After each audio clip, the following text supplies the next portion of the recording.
संपूर्ण राज्याला हादरवून टाकणाऱ्या बीडच्या संतोष देशमुख हत्येला 1 वर्ष पूर्ण झाले। बीडच्या मस्साजोग गावचे सरपंच संतोष देशमुख यांची पवन चक्कीच्या वादातून अपहरण करून निर्घृणपणे हत्या करण्यात आलेली होती। या हत्या प्रकरणात मुख्य सूत्रधार म्हणून धनंजय मुंडे यांचा निकटवर्तीय समजला जाणारा वाल्मिक कराड याला अटक करण्यात आली आहे। देशमुख यांच्या हत्येनंतर धनंजय मुंडेंनाही आपल्या मंत्रिपदाचा राजीनामा द्यावा लागला होता। अद्यापही या प्रकरणातील एक आरोपीचा शोध लागला नाहीये। देशमुख कुटुंब आजही न्यायासाठी लढा देत आहे।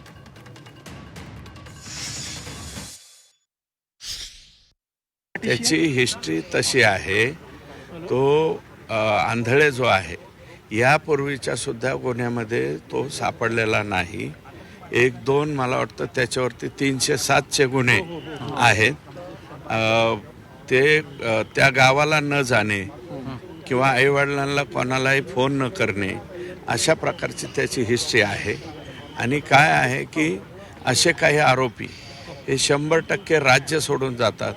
काही वेळा वेश बदलून किंवा इतरत्र कुठं एखाद्या हॉटेलमध्ये काम करणं, कुठं काय करणं असा काहीसा प्रकार त्याच्या बाबतीमध्ये असेल असं मला वाटतंय।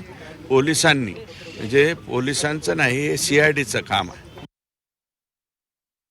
हा सगळा तपासाचा फार्स केला जाईल, कारण सत्ताधारी पक्षाच्याच एका नेत्याच्या भोवती त्यावेळेला आरोपाची राळ उठली होती।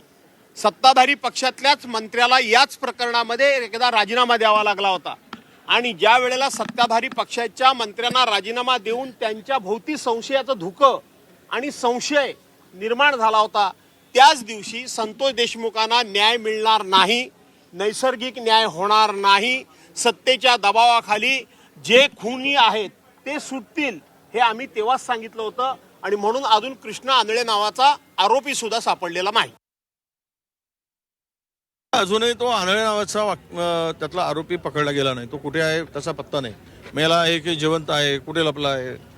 मला वाटतं की सगळं जे सगळा प्रकार आहे हा यातून आरोपींना वाचवण्यासाठी, मुख्य आरोपींना आकाला वाचवण्याचा हा सगळा प्रकार तर नाही ना, अशी शंका आहे। कारण त्या दृष्टीनंच आपल्या चौकशीची गती मंदावली आहे। पण आम्ही यावेळेस आमचा प्रश्न आहे, आम्ही उपस्थित करू तो प्रश्न आणि सरकारला विचारू की किती दिवसात ही चौकशी पूर्ण होणार आहे।